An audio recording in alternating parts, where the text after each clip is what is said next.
আপনার যে ভদ্র, মানে আপনার ভিতরে যে একটা কিছু আছে, এটা প্রমাণের জন্য আপনাকে 3টা জায়গায় চুপ থাকতে হবে।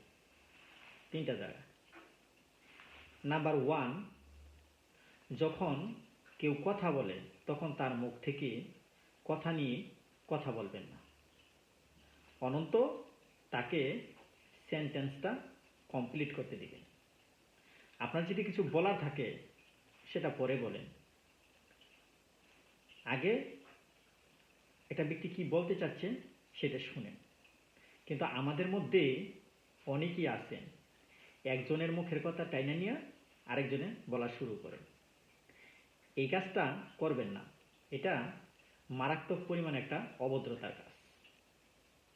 আর নাম্বার 2, ধরেন কোনো একজন ব্যক্তি আপনার কাছে তার নিজের আনন্দের গল্পটা শেয়ার করতেছে অথবা তার দুঃখের গল্পটা শেয়ার করতে চাচ্ছে। সেই সময় আপনার নিজের গল্পটা ইম্পোর্ট করবেন না। ভাই, আমারও তো এরকম হয়েছিল, আমার ছেলেও তো বিদেশ থাকে, আমার মেয়ে তো ফার্স্ট ক্লাস ফার্স্ট হয়েছে, আমার হাজব্যান্ডের তো অনেক বড় বিজনেস, আমাদের তো এ আছে, আমাদের তো সে আছে, এই সেই বলবেন না। কারণ কোনো একজন ব্যক্তি আপনারটা শুনতে চাচ্ছে না, সে তার নিজেরটা বলতে আছে। তাকে অনন্ত ওই সময়টুকু দেন তার নিজের আনন্দের অথবা দুঃখের গল্পটা শেয়ার করার। ঠিক ওই ধরনের সিচুয়েশনে চুপ থাকবে।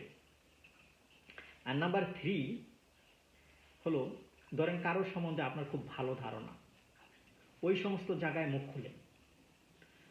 আর ধরেন কারোর সম্বন্ধে আপনার খুব নেগেটিভিটি, মানে ধারণা খুব খারাপ, তাহলে ওই সমস্ত জায়গায় চুপ থাকেন। কারণ আমরা অনেকে বলে থাকি, আরে ভাই, আপনি চুল কাটছেন কেন? আপনার তো লম্বা চুলই অনেক ভালো লাগতো।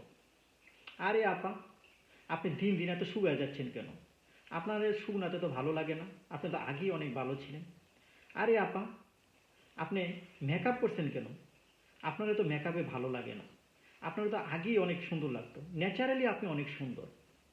অ্যাকচুয়ালি এটি কোনো ভদ্রতা না।